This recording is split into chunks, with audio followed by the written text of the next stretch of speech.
Hello, good morning students. આજે આપણે unit 2 start કરવાના છીએ. Unit 2 that is PLSQL procedural language slash structured query language. હવે આપણે ફર્સ્ટ યુનિટ ઓલરેડી કવર કરી ચૂક્યા છીએ. તેમાં આપણે એડવાન્સ SQL વિશે. ઓકે, તો first of all what is advance SQL ની અંદર આપણે કયા કયા ટોપિક કવર કરી લીધા? તો DCL command, TCL command, logs, sequence, synonyms, views, index, બરાબર. આ બધા ટોપિક્સ જે છે આપણે ઓલરેડી કવર કરી લીધા છે. હવે SQL જે છે એના અમુક લિમિટેશન્સ કહી શકો, ડિસએડવાન્ટેજ કહી શકો, જેના કારણે આપણે PLSQL જે છે એને ઓરેકલમાં ઇન્ટ્રોડ્યુસ કરેલું. તો PLSQL જે છે એના શું લિમિટેશન, તો કે એની અંદર આપણે પ્રોસિજરલ લેંગ્વેજ, બરાબર, જે તમારો લેંગ્વેજ છે SQL, that is not a procedural language, that is structured query language, કે જેની અંદર આપણે ખાલી ક્વેરીઝ લખીશ, બરાબર. તો એની અંદર તમને કોઈ એવું કહે કે તમારે કોઈ પ્રોગ્રામ બનાવો છે, બરાબર, તો તમે that is you cannot create a program in SQL, you can only find queries in SQL. Okay, it does not support variable, error checking, those functionalities are not available in structured query language. પણ આપણે એવો use થતો હોય છે કે આપણે use આપણી આવી જાય છે. તો એના માટે આપણે PLSQL એટલે પ્રોસિજરલ લેંગ્વેજ એનો આપણે ઇન્ટ્રોડ્યુસ કર્યો. હવે જે PLSQL છે એના એ જે SQL ની લિમિટેશન્સ છે એને ઓવર તો આપણે જોવું પડશે advantage of PLSQL. So starting advantages of PLSQL. Okay, તો જે PLSQL છે, બરાબર છે, એના એડવાન્ટેજ શું હોઈ શકે? તો એના એડવાન્ટેજ જે છે એ નથિંગ બટ લિમિટેશન્સ, કે ડિસએડવાન્ટેજ જે છે SQL ના એ જ એના એડવાન્ટેજ થઈ શકે PLSQL, બરાબર. તો જે એડવાન્ટેજીસ છે PLSQL ના એની અંદર આપણને અહીંયા 6 એડવાન્ટેજીસ આપેલા છે. તો ફર્સ્ટ ઓફ ઓલ જે એડવાન્ટેજ છે આપણો that is પ્રોસિજરલ કેપેબિલિટી, બરાબર. તો સૌથી પહેલા પ્રોસિજરલ કેપેબિલિટી છે આ જે PLSQL છે એની અંદર પ્રોસિજરલ કેપેબિલિટી છે એનો મતલબ એવું થાય કે તમે PLSQL ની અંદર પ્રોસિજર ક્રિએટ કરી શકો. પ્રોસિજર મીન્સ કે તમે એની અંદર કોઈ કન્ડિશન ચેક કરી શકો, બ્રાન્ચિંગ કરી શકો, લૂપિંગ કરી શકો, બરાબર. તમારા જે પ્રોગ્રામનું એક્ઝિક્યુશન છે એને તમે પ્રોગ્રામિંગ લેવલથી કંટ્રોલ કરી શકો. That is referred as procedural capability. Support to variable, જે PLSQL છે એ વેરિયેબલ્સ ને સપોર્ટ કરે છે. વેરિયેબલ્સ જે છે એ તમારા કોઈ વેલ્યુને સ્ટોર કરવા માટે તમે વેરિયેબલ્સનો યુઝ કરતા હોય, જેને તમારે યુઝ કરવો છે, બરાબર. તો એ વેરિયેબલ. થર્ડ જે છે એ એરર હેન્ડલિંગ. હેન્ડલિંગ મીન્સ કે તમારા પ્રોગ્રામની અંદર તમે જ્યારે કોઈ એરર આવે, બરાબર, તો જનરલ કેવું થાય કે સિસ્ટમ એની જાતે કોઈ મેસેજ જે છે એને ડિસ્પ્લે કરે, સિસ્ટમ જનરેટેડ મેસેજ જેને આપણે કહીએ, બરાબર છે. તો એ સિસ્ટમ જનરેટેડ મેસેજ છે એને એ જનરેટ કરે છે. તો એને કંટ્રોલ કરવો હોય તમારે તો તમે એરર હેન્ડલિંગ ફેસિલિટી છે એ પ્રોવાઈડ કરે છે. ઓકે, થર્ડ જે છે user defined function. Fourth user defined function.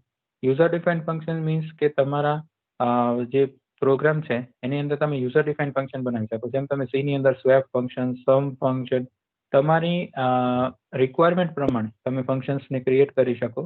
That is user defined function. Next is portability. હવે પોર્ટેબિલિટી જે છે એના અંદર સૌથી મોટો એડવાન્ટેજ તમે PLSQL નો છે એ એવો છે કે ફોર એક્ઝામ્પલ કે મારી પાસે ટેબલ છે અને ટેબલ પર હું 10 ક્વેરી ફાયર કરું છું, તો મારે કોઈ બીજા પીસીમાં લઈ જવી હોય તો મારી પાસે કોઈ ઓપ્શન નથી. મારે શું કરવું પડે? કોપી પેસ્ટ કરવું પડે, નોટપેડમાં લઈ જવું પડે, બરાબર. તો એવા બધા પ્રોબ્લેમ્સ થાય. એની જગ્યાએ મારી પાસે 100 ક્વેરી હોય, 5000 ક્વેરીઝ હોય, તો એક જગ્યાએથી બીજી જગ્યાએ, મતલબ એક ડિવાઇસમાંથી બીજા ડિવાઇસમાં એ પીસીના અંદર જે ક્વેરીઝ તમારે ટ્રાન્સફર કરવી હોય તો તમારે થોડુંક ડિફિકલ્ટ સિચ્યુએશન ઊભી થાય. બટ PLSQL તમને એવી પોર્ટેબિલિટી પ્રોવાઈડ કરે છે કે PLSQL ની અંદર જ્યારે તમે પ્રોગ્રામ્સ બનાવો તો .SQL ફાઇલ્સ બને, બરાબર? એટલે મીન્સ આપણે જ ક્રિએટ કરવાની હોય તો એ .SQL ફાઇલની અંદર તમારી બધી ક્વેરીઝ લખાય. તો એનો સૌથી મોટો એડવાન્ટેજ શું થાય કે એ PLSQL ફાઇલ એ પીસી માંથી કોપી કરી બીજા પીસી માં પેસ્ટ કર્યો. એડવાન્ટેજ એ હશે કે હું એ જે ફાઇલ છે એને ડાયરેક્ટલી પીસી માં રન કરાવીશ તો જેટલી ક્વેરી અંદર ફાઇલ્સમાં છે એક જ સાથે એક્ઝિક્યુટ થઈ જશે, બરાબર? શકો એડવાન્ટેજ છે PLSQL.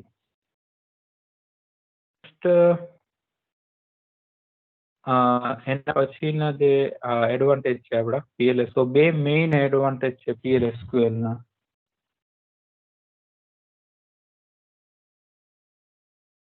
તો મેઇન બે છે. તો સૌથી મેઇન એડવાન્ટેજ છે આપણો PLSQL શેરિંગ. આના તમે કોડ શેર કરી શકો. કોડ શેરિંગ મીન્સ કે તમે મલ્ટિપલ યુઝર્સ હોય એને તમે આ કોડનો એક્સેસ આપી શકો. ડિફરન્ટ એપ્લિકેશન્સમાં તમે આ કોડ યુઝ કરી શકો, જેમ કે જાવા છે, .NET છે, તમારે જે લેંગ્વેજમાં તમે યુઝ કરતા હોય એની અંદર તમે આ કોડનો યુઝ કરી શકો. Okay, and last one is efficient execution. Efficient execution એટલે કે તમારે નેટવર્ક્સ જે હોય એના અંદર માનો લો કે નેટવર્કની સ્પીડ એટલી બધી સ્ટ્રોંગ ના હોય તો પણ તમે આની અંદર જે તમારી ક્વેરીઝ છે એ પ્રોપર ફોર્મમાં ક્રિએટ કરી શકો. તો આપણા મેઇન 7 એડવાન્ટેજ રહ્યા PLSQL ની અંદર. એમાં ફર્સ્ટ વન જે છે that is your procedural capability, second support to variable, third error handling, fourth user defined function, 5 portability, 6 sharing of code, and 7th is efficient execution. બરાબર? તો આ 7 મેઇન એડવાન્ટેજ આપણા પ્રોગ્રામના PLSQL ના. સ્ટુડન્ટ તમને screen દેખાય છે કે કઈ ઇશ્યુ આવે છે? નહીં સર, બ્લેક સ્ક્રીન જ દેખાય છે. ઓકે, જસ્ટ અ મિનિટ, હું ફરીથી શેર કરી દઉં.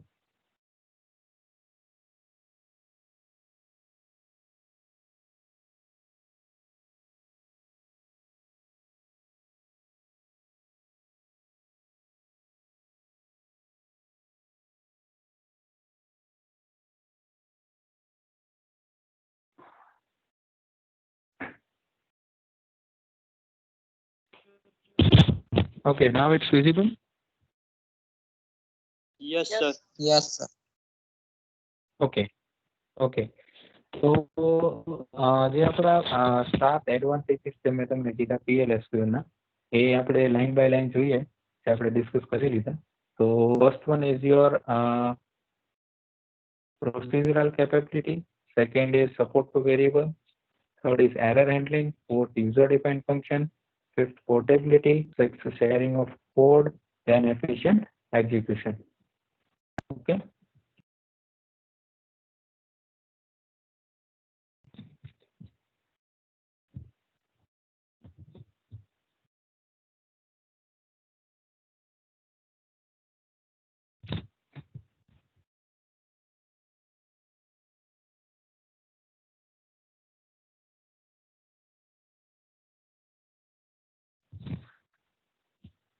તો નેક્સ્ટ હવે આપણે જે 7 એના પછી હવે આપણે જોઈએ છે જેનેરિક બ્લોક.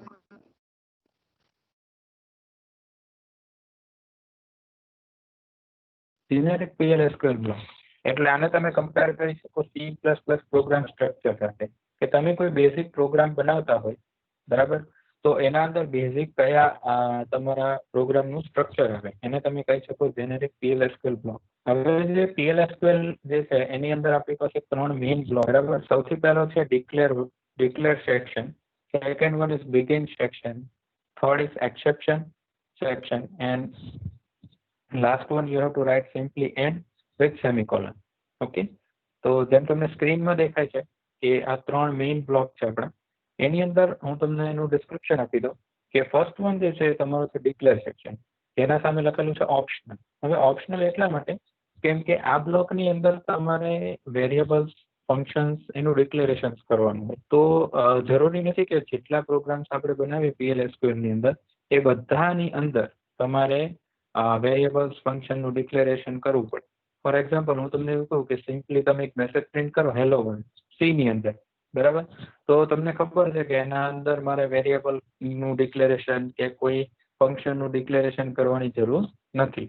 તો એવી જ રીતે જ્યારે તમને PL/SQL ની અંદર એવું કહેવામાં આવે કે સિમ્પલ એક મેસેજ પ્રિન્ટ કરો તો એમાં તમારે ડિક્લેર સેક્શન લખવાની જરૂર નથી. એટલા માટે એ સેક્શન ઓપ્શનલ. સેકન્ડ વન છે તમારો બિગિન સેક્શન. બિગિન સેક્શનની સામે લખેલું છે મેન્ડેટરી એટલે કમ્પલસરી. આ સેક્શનને તમે સી ના અંદર વોઇડ મેઇન ફંક્શનની સાથે કમ્પેર કરી શકો. જેમ સી ની અંદર તમે પ્રોગ્રામ બનાવતા હોય એના અંદર વોઇડ મેઇન લખવું જ પડે અથવા મેઇન ફંક્શન જે છે એ લખવું જ પડે, એના વગર તમારું એક્ઝિક્યુશન પ્રોગ્રામનું પોસિબલ નથી. તો એ જ રીતે PL/SQL ની અંદર તમે જ્યારે પ્રોગ્રામ બનાવતા હોય તો બિગિન સેક્શન લખવાનું જરૂરી હોય છે. કેમ કે એની અંદર જેટલા પણ કમાન્ડ્સ હોય મતલબ તમારા સ્ટેટમેન્ટ્સ કહી શકો, પ્રોગ્રામિંગ સ્ટેટમેન્ટ્સ, એ બધા બિગિન સેક્શનમાં લખાશે. Third one is exception section. Exception સેક્શનની સામે પણ લખેલું છે ઓપ્શનલ. આ સેક્શનને ઓપ્શનલ એટલે કહેવામાં આવ્યો છે કેમ કે તમારે જો પ્રોગ્રામની અંદર એરરને હેન્ડલ કરવી હોય, એરરને હેન્ડલ કરવી મીન્સ માની લો કે હું 2 નંબર છે એનું ડિવિઝન કરું છું, બરાબર, અને મારો ડિનોમિનેટર છે 0 છે, મતલબ હું ડિવિઝિબલ બાય 0 નો પ્રોગ્રામ કરું છું. તો ઓબ્વિયસ વાત છે કે કોઈ નંબરને આપણે 0 સાથે ડિવાઈડ કરીએ તો બરાબર, તો એ એરર આવે ત્યારે શું કરે સિસ્ટમ અથવા ડેટાબેઝ પોતાની જાતે કોઈ એક એરર એની લેંગ્વેજમાં પ્રિન્ટ કરીને આપે. હવે આ એરર છે એ એટલે આવી કેમ કે આપણે નંબરને પણ નોન ટેકનિકલ લોકો હોય એને નોર્મલ ઇંગ્લિશમાં આપણે એરરને ડિસ્પ્લે કરાવી હોય, બરાબર, કેમ કે એને તો આપણું પ્રોગ્રામિંગ દેખાવાનું નથી, તો આ એક્સેપ્શન બ્લોકનો યુઝ કરી શકીએ આપણે આપણી જાતે. આ બ્લોકનો યુઝ કરી અને આપણે જેવો મેસેજ પ્રિન્ટ કરાવવો હોય એવો સ્ક્રીન પર મેસેજ પ્રિન્ટ કરાવી શકીએ. એટલા માટે આ એક્સેપ્શન બ્લોક છે. એટલે દરેક પ્રોગ્રામની અંદર જરૂરી નથી કે એરર આવે અને દરેકમાં આપણે એક્સેપ્શન બ્લોક મૂકવો પડે. એટલા માટે આ જે બ્લોક છે એ આપણો ઓપ્શનલ. લાસ્ટમાં એન્ડ લખવાનું. એન્ડ છે એ બિગિન લખ્યું એટલે એન્ડ બરાબર. તમે એવું કહી શકો કે ત્યાં તમારો જે પ્રોગ્રામ છે એનું એક્ઝિક્યુશન જે છે અહીંયા પૂરું થાય છે અને નીચે આવે સેમિકોલન.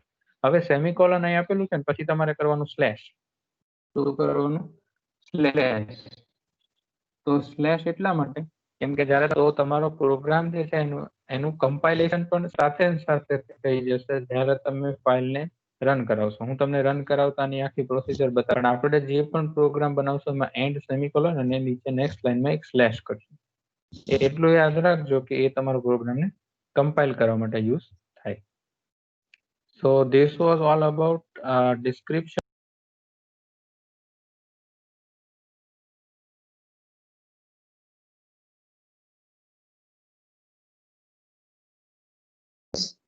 સર તમારો માઇક મ્યુટ થઈ ગયો. Hello, now it's audible? Yes sir. Okay, so basic તમારા 3 બ્લોક આવે. begin declare section, your begin section, and last one is exception section. Okay, next હવે તમારો ટોપિક છે data type. So what is data type? તો આપણે C ની અંદર પછી એસક્યુએલ ની અંદર અથવા C++ ની અંદર જેટલી પણ આપણે તમે લેંગ્વેજ શીખી ગયા, બરોબર, એ બધાની અંદર ડેટા ટાઈપ આવી ગઈ છે. તો તમને ખબર જ હશે ડેટા ટાઈપ શું છે. તો પણ હું તમને કહી દઉં, ડેટા ટાઈપ મીન્સ કે તમારા ડિફરન્ટ ટાઈપના જે ડેટા છે એને સ્ટોર કરવા માટે જે વસ્તુનો યુઝ થાય એને ડેટા ટાઈપ કહેવાય, બરાબર. તો જે એસક્યુએલમાં જેટલી ડેટા ટાઈપ્સ અવેલેબલ હતી તે same to same data type તમારા PL/SQLમાં અવેલેબલ છે અને એ વસ્તુ તમને નીચે ટેબલ ફોર્મમાં બતાવેલી છે. તો જનરલી તમારે જે ડેટા ટાઈપનો યુઝ કરવાનો થાય છે એમાં ફર્સ્ટ વન છે નંબર. સેકન્ડ વન તમારે varchar 2 નો યુઝ કરવાનો હશે જ્યાં કેરેક્ટર સ્ટ્રિંગ જે વેલ્યુઝ આવતી હોય ત્યાં, બરાબર. નેક્સ્ટ તમારે ડેટ નો યુઝ કરવાનો થશે જ્યાં ડેટ તમારે સ્ટોર કરાવવાની હોય કોઈ કોલમમાં. અને રો આઈડી અને બુલિયન નો યુઝ થશે. ટ્રુ ફોલ્સ કરવું હોય તો બુલિયન અને રો આઈડી તમારા એડ્રેસને સ્ટોર કરવા માટે જે તમે ઇન્ડેક્સમાં આપણે યુઝ ઓલરેડી કરી લીધું છે. તો બેઝિક જેટલી ડેટા ટાઈપ SQL માં છે સેમ ટુ સેમ તમારા PL/SQL માં છે. નેક્સ્ટ આપણે આગળ વધીએ વેરિયેબલ્સમાં. તો વેરિયેબલ્સ શું છે? કોઈ પણ વેલ્યુને સ્ટોર કરવા માટે તમે યુઝ કરતા હોય through in a program execution, એને કહેવાય વેરિયેબલ્સ. બરાબર? તો આ વેરિયેબલ્સ જે છે એનું મેઇન તમારે શીખવાનું છે કે એનું ડિક્લેરેશન કેવી રીતે થાય. બરાબર છે? તો સિમ્પલ યાદ રાખવા માટે તમારે શું કરવાનું છે કે તમે સી ની અંદર કેવું લખતા હતા કે ઇન્ટીજર એક્સ, મતલબ એમાં તમે એવું કીધું કે એક્સ વેરિયેબલ નું નામ છે અને INT that is data type કે ઇન્ટીજર છે. હવે એનું ઓપોઝિટ ખાલી કરવાનું છે, મતલબ સ્વેપ કરી દેવાનું છે. અહીંયા પહેલા વેરિયેબલ નું નામ લખવાનું છે અને પછી ડેટા ટાઈપ લખવાની છે. બરાબર? એટલે PL/SQL ની અંદર શું આવશે? પહેલા વેરિયેબલ નું નામ આવશે અને પછી ડેટા ટાઈપ આવશે. ઉદાહરણ તરીકે મારે EMPID જે છે એને ડિક્લેર કરવું હોય તો મારે શું લખવું પડે? પહેલા વેરિયેબલ નું નામ એટલે EMPID અને પછી સ્પેસ આપીને નંબર, બ્રેકેટમાં એની સાઇઝ. હવે તમે સિમ્પલ પણ ડિક્લેર કરી શકો. માની લો કે તમારે ડિક્લેરેશન ટાઈમે એનું ઇનિશિયલાઇઝેશન કરવું છે અથવા તો પછી ઇનિશિયલાઇઝેશન કરવું છે, તો તમે સી માં એવું લખતા હતા કે x = 2, એટલે શું થતું હતું? 2 વેલ્યુ છે એ x ને અસાઇન થઈ જતી હતી. પણ અહીંયા કેસમાં તમારે શું કરવાનું છે? કોલન ઇક્વલ ટુ લખવાનું છે. શું લખવાનું છે? Colon equal to. એટલે તમારે લખવું પડશે EMPID સ્પેસ નંબર બ્રેકેટ એની સાઇઝ આપી દો, for example 2 bracket close space colon equal to અને 10. તો EMPID ની વેલ્યુ જે છે એ 10 અસાઇન થશે અને એની ડેટા ટાઈપ નંબર થઈ જશે જેની સાઇઝ છે 2. ઓકે. બીજી વસ્તુ કે તમારે અંદર એને નોટ નલ ઇનિશિયલાઇઝ કરવું હોય તો તમે ડેટા ટાઈપ નું નામ લખ્યા પછી નોટ નલ લખી શકો. હવે આપણે એનું એક્ઝામ્પલ જોઈ લઈએ કે આનું ડિક્લેરેશન જે છે એ કેવી રીતે થાય. ઓકે, એટલે તમને એ વસ્તુ ક્લિયર થઈ જાય. જો હવે અહીંયા એક એક્ઝામ્પલ આપેલું છે. એક્ઝામ્પલ ની અંદર લખ્યું છે એનો, પછી ડેટા ટાઈપ લખેલી છે value, decimal, city, char 10, name, varchar 10, counter, number 2 અને ત્યાં લખેલું છે not null colon equal to 0. એનો મતલબ એવું થાય કે કાઉન્ટર વેરિયેબલ ની ઇનિશિયલાઇઝ મતલબ સ્ટાર્ટિંગ વેલ્યુ 0 છે, બરાબર, અને નોટ નલ છે એટલે એ ખાલી નહીં રહે, એને નલ વેલ્યુ અંદર એસાઇન નહીં થાય ક્યારે પણ. So this was all about variable declaration syntax. હવે જે તમારા વેરિયેબલ છે ઓકે, એને તમે ડિફાઇન કરો. તો અહીંયા તમે ડેટા ટાઈપ આપેલી છે સિમ્પલ, કે તમે કહી દીધું કે એનો ની ડેટા ટાઈપ નંબર છે, વેલ્યુની ડેસિમલ છે. પણ ઘણીવાર કેવું થતું હોય કે ફોર એક્ઝામ્પલ એમ્પ્લોય ટેબલ છે, બરાબર, એની માની લો કે સિટી ની કોલમ છે એની વેલ્યુ મારે એક વેરિયેબલમાં સ્ટોર કરવી છે, બરાબર. એક પર્ટિક્યુલર એમ્પ્લોય છે એનું સિટી છે સુરત, તો એ સુરત વાળી વેલ્યુ જે છે એને મારે એક વેરિયેબલમાં સ્ટોર કરવી છે. હવે આપણને ખબર નથી કે ટેબલ જ્યારે ડિક્લેર થયું ત્યારે એ કોલમ હોય, પર્ટિક્યુલર કોલમ, એની ડેટા ટાઈપ શું આપેલી છે ક્રિએટ કરતી વખતે, બરાબર. તો તમારે એવું કરવું હોય કે એ ટેબલની કોલમની જે ડેટા ટાઈપ હોય એ same to same data type તમારે તમારા વેરિયેબલને આપવી હોય, બરાબર. તો એનો ઓપ્શન PL/SQL માં આપેલો છે અને એને કહેવાય એન્કર્ડ ડેટા ટાઈપ. શું કહેવાય? એન્કર્ડ ડેટા ટાઈપ. હવે એન્કર્ડ ડેટા ટાઈપ આપવી હોય તો એકદમ સિમ્પલ છે. વેરિયેબલનું નામ લખો, પછી જે તમે ડેટા ટાઈપ લખો છો ને એની જગ્યાએ તમારા ટેબલનું નામ પર્સન્ટેજ ટાઈપ લખવાનું અને તમારે વેલ્યુ આપવી હોય તો વેલ્યુ આપવાની, નહીં તો સિમ્પલ જ્યાં તમે ડેટા ટાઈપ લખો છો ત્યાં ઓબ્જેક્ટનું નામ પર્સન્ટેજ ટાઈપ એવું લખવાનું. આનાથી શું થાય કે તમારે ક્યારેય કન્ફ્લિક્ટ થાય જ નહીં. જે ટેબલની કોલમ હોય એની same to same data type તમારા વેરિયેબલને એસાઇન થઈ જાય. જો અહીંયા એક્ઝામ્પલમાં બતાવેલું છે કે એનો નામનો વેરિયેબલ છે, ઓકે. હવે એ એનો નામના વેરિયેબલ જે રહ્યો એને તમારે ડેટા ટાઈપ આપવી છે એકાઉન્ટ ટેબલની એકાઉન્ટ નંબરની જે કોલમ છે એની જે ડેટા ટાઈપ આપેલી હોય, નંબર આપેલી હોય, વેર કેર આપેલી હોય, ટેબલ આપેલી, આપણને કોઈ જ મતલબ નથી શું આપેલી, પણ જે આપેલી હોય એ આપણે આને આપી છે. તો તમારે શું લખવાનું? ટેબલનું નામ ડોટ કોલમનું નામ પર્સન્ટેજ ટાઈપ. ટાઈપ છે એ કીવર્ડ છે એટલે તમે જો બધાની અંદર ટાઈપ જે છે સેમ ટુ સેમ લખેલું છે, ઓકે. એટલે તમારે શું લખવાનું? વેરિયેબલ તમારા ટેબલનું નામ ડોટ કોલમનું નામ પર્સન્ટેજ ટાઈમ. આ રીતે તમારા વેરિયેબલનું ડિક્લેરેશન થાય. Next constant. તો કોન્સ્ટન્ટમાં શું લખવાનું? કોન્સ્ટન્ટનું નામ, કોન્સ્ટન્ટ કીવર્ડ અને ડેટા ટાઈપ. મતલબ ખાલી એક વચ્ચે કોન્સ્ટ વર્ડ લખવાનું છે. અહીંયા પીઆઈ નામનો જે કોન્સ્ટ છે એને ડિફાઇન કર્યો છે. તો પીઆઈ કોન્સ્ટન્ટ નંબર, એની સાઇઝ આપી દીધી અને વેલ્યુ અસાઇન કરી દીધી 3.14. એટલે આ પીઆઈ ની વેલ્યુ છે throughout the program same રહેશે. કોન્સ્ટન્ટ એટલે જેની વેલ્યુ ચેન્જ ના થાય throughout the execution of the program. પછી એસાઇનિંગ વેલ્યુ ટુ વેરિયેબલ. તો એ આપણને ખબર છે, કોલન ઇક્વલ ટુ કરી એટલે વેલ્યુ એસાઇન થાય.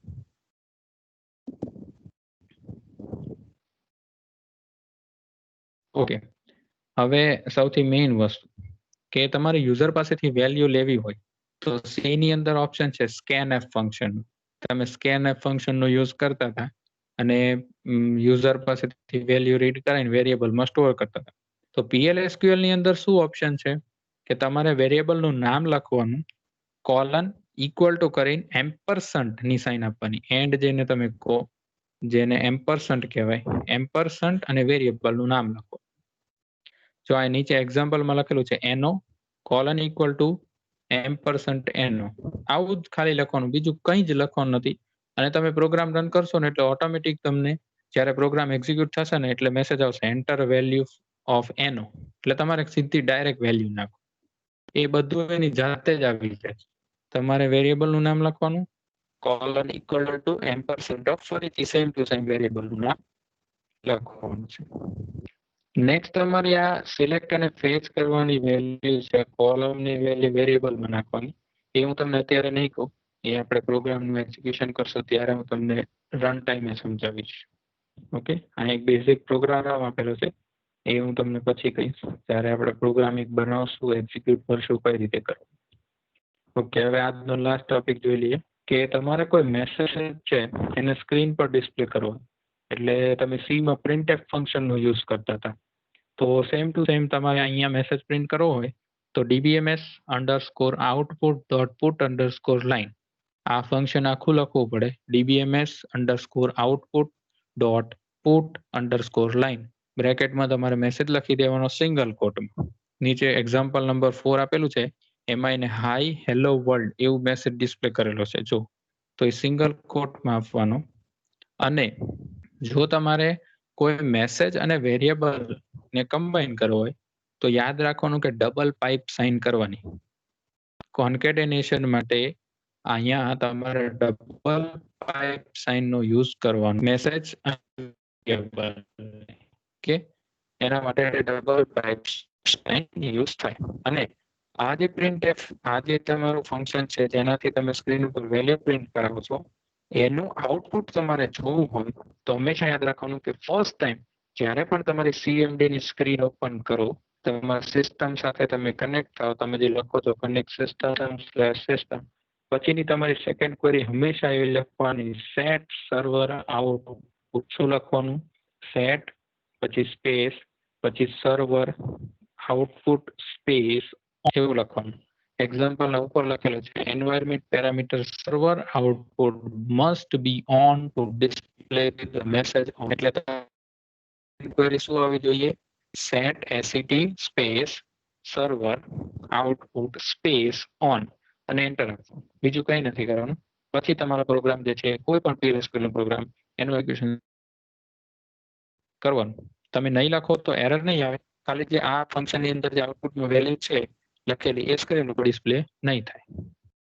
ઓકે, તો આપણે અહીંયા આજનો નેક્સ્ટ લેક્ચરમાં આપણે આગળ PLSQL બ્લોક છે એના અંદર કમેન્ટ્સ ક્લાસ એનું જે પ્રોગ્રામનું એક્ઝિક્યુશન છે ફાઇલ બનાવીને એ કઈ રીતે થાય. તો આજનો લેક્ચર સમરાઇઝ કરી દઈએ. આજે આપણે કયા કયા ટોપિક જોયા? તો ફર્સ્ટ આપણે સ્ટાર્ટિંગમાં જોયું કે PLSQL શું છે, SQL નું શું લિમિટેશન, કે PLSQL ના એડવાન્ટેજીસ શું છે. તો એમાં એડવાન્ટેજીસ આપણા PLSQL ના જે છે એની અંદર ફર્સ્ટ છે તમારો પ્રોસિજરલ કેપેબિલિટી. બરાબર, પ્રોસિજરલ કેપેબિલિટી છે. થર્ડ છે તમારો એરર હેન્ડ. ફોર્થ આપણો યુઝર ડિફાઇન્ડ ફંક્શન, ફિફ્થ તમારો portability, six sharing of code, and last one seven, that is efficient execution. Okay, તો આ 7 એડવાન્ટેજીસ હતા PLSQL ના. પછી આપણે જોયું જેનેરિક PLSQL નો બ્લોક કે જેના અંદર તમારા 3 સેક્શન્સ આવે, declare section, begin section, exception section.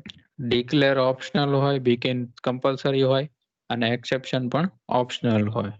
Next we have discussed about data type. Data type શું હોય? તો JSQL ની જે ડેટા ટાઈપ છે સેમ ટુ સેમ આપણા PLSQL માં આવે. એના પછી આપણે જોયું વેરિયેબલ્સ. તો વેરિયેબલ્સ શું હોય? વેલ્યુને સ્ટોર કરવા માટે યુઝ થાય. ખાલી સિન્ટેક્સ ચેન્જ થાય છે, વેરિયેબલનું નામ પછી ડેટા ટાઈપ લખવાની છે. વેલ્યુને ઇનિશિયલાઇઝ કરવા માટે કોલન ઇક્વલ ટુ અને વેલ્યુ આપવાની છે. એનો એક્ઝામ્પલ પણ આપણે જોયું. નેક્સ્ટ આપણે જોઈએ લિંકડ ડેટા ટાઈપ શું હોય? કે તમારો વેરિયેબલ છે એને તમારે વેલ્યુ આપવી છે, ડેટા ટાઈપ આપવી છે, કોઈ ટેબલની કોલમની ડેટા ટાઈપ. તમારે વેરિયેબલનું નામ લખવાનું, સ્પેસ, ટેબલ પર્સન્ટેજ ટાઈપ લખવાનું. એટલે ડાયરેક્ટલી એ ટેબલની કોલમની જે ડેટા ટાઈપ હોય એ વેરિયેબલને અસાઇન થઈ જાય. એના પછી આપણે જોયું કોન્સ્ટન્ટ. કોન્સ્ટન્ટ કેવી રીતે ડિક્લેર કરાય? કોન્સ્ટન્ટનું નામ, સ્પેસ, કોન્સ્ટન્ટ કીવર્ડ છે, પછી તમારી ડેટા ટાઈપ. આપણે પીઆઈ નામનો જે કોન્સ્ટન્ટ છે એને ડિક્લેર કરીને જોયું. નેક્સ્ટ વેલ્યુ અસાઇન કરી હોય તો કોલન ઇક્વલ ટુ, મેં તમને કીધું એવી રીતે.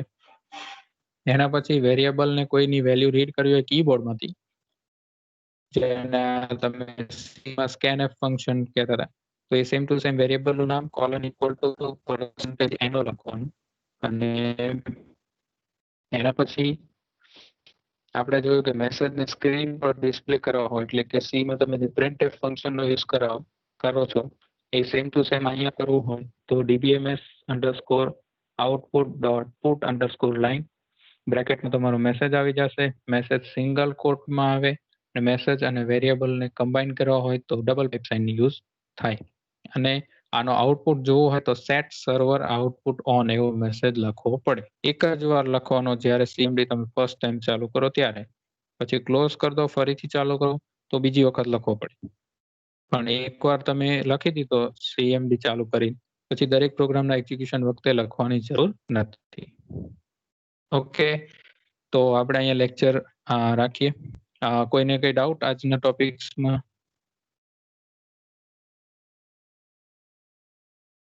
નો સર. ઓકે, આનો જે વિડીયો છે આપણા લેક્ચરનો એ રેકોર્ડેડ વિડીયો યુટ્યુબ ચેનલ પર હું મૂકું છું, પ્લસ એની લિંક્સ તમારા ટીમ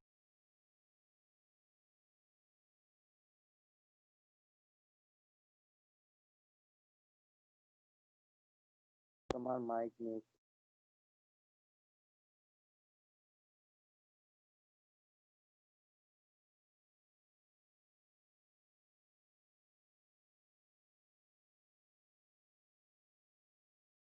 સર માઇક મ્યુટ થઈ ગયું છે.